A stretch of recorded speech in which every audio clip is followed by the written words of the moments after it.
250 খুনের মামলা হয়েছে শেখ হাসিনার নামে।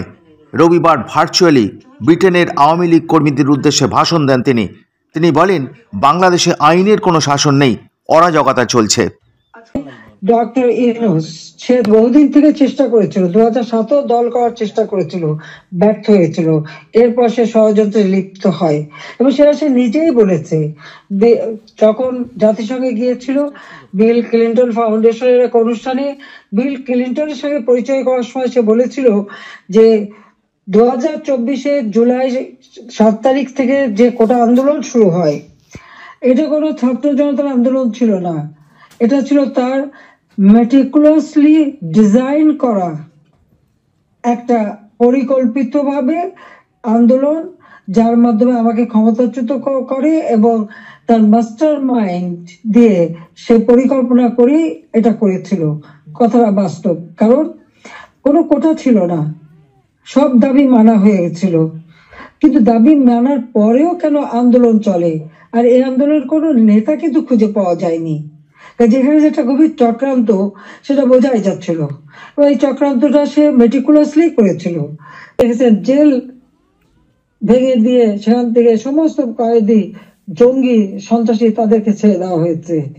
শুধু তাই না, ইউনূস ক্ষমতা এসে যত জঙ্গি সন্ত্রাসী ছিল তাদেরকে তারা ছেড়ে দিয়েছে, মুক্ত করেছে। এমনকি 21 আগস্ট গ্রেনেড হামলা যারা আসামি তাদেরকে ছেড়ে দিয়েছে। হলি অটিজেনে যেখানে জঙ্গি হামলা হয়, আমরা সেই হামলা মোকাবেলা করে সেখানে কিছু মানুষ উদ্ধার করি, কিন্তু অনেক মানুষকে তারা হত্যা করে। সেই অপরাধী জঙ্গি সন্ত্রাসী যাদের বিচার হয়েছিল, সাজাপ্রাপ্ত, তাদেরকেও মুক্ত করে দেয়। মানে এটা কোন ধরনের কাজ আমরা জানি না। আর দেখা যাচ্ছে যে শুধু আগুন দিয়ে পোড়াচ্ছে না, বাড়ি ঘর সম্পত্তি লুটপাট করা এবং তারপরে অগ্নিসংযোগ করা, সংসদ ভবনে আক্রমণ, সেখানে ভাঙচুর করা, চিফ জাস্টিস তাকে অপমান করে, লাঠি সোটা নিয়ে তাকে অপমান করে তাকে পদ থেকে বাধ্য করা, নির্বাচন কমিশন, পাবলিক সার্ভিস কমিশন, মানবাধিকার কমিশন করে এক এক প্রতিষ্ঠান, প্রত্যেকটা প্রতিষ্ঠান ধ্বংস করেছে। সকলকে সেখান থেকে বাধ্য করেছে পদত্যাগ করতে। আওয়ামী লীগের নেতাকর্মী শুধু না, আমাদের যারা বুদ্ধিজীবী, সাংবাদিক, 300 সাংবাদিকের অ্যাক্রেডিটেশন কার্ড বাতিল, চাকরিচ্যুত।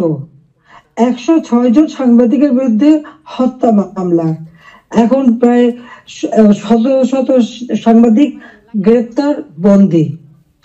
আওয়ামী লীগের কয়েক হাজার নেতাকর্মী, প্রায় 4-5 হাজার নেতাকর্মী তাদেরকে হত্যা করেছে, আহত করেছে। পুলিশ 3000-এর মতো পুলিশ পুলিশকে হত্যা করেছে। আনসার 40 জন আনসারের কোনো খবরই নাই, তাদের গুম হয়ে গেছে, তারা আর বাড়ি ঘরে আসতে পারে না, জানেও না তারা কোথায় আছে। তাদেরকে মেরে তাদেরকে লাশ পর্যন্ত গুম করে দেওয়া হয়েছে। ব্যবসায়ী, সাংবাদিক, সংস্কৃতি কর্মী, পেশাজীবী, প্রত্যেকের বিরুদ্ধে মিথ্যা মামলা আর হত্যা মামলা। আমি জানি না পৃথিবীর কোন দেশে এত হত্যা মামলা হয় কিনা। আমার নিজের একার বিরুদ্ধেই তো বোধহয় 250 মামলা, তাও আবার হত্যা মামলাই অধিকাংশ। একদিকে হত্যা মামলা দিয়েছে এবং আমাদের যত নেতা কর্মী তাদেরকে গ্রেপ্তার করেছে। গ্রেপ্তার করবার পর যখন কোর্টে নেয়, তাদের উপর হামলা করা হয়।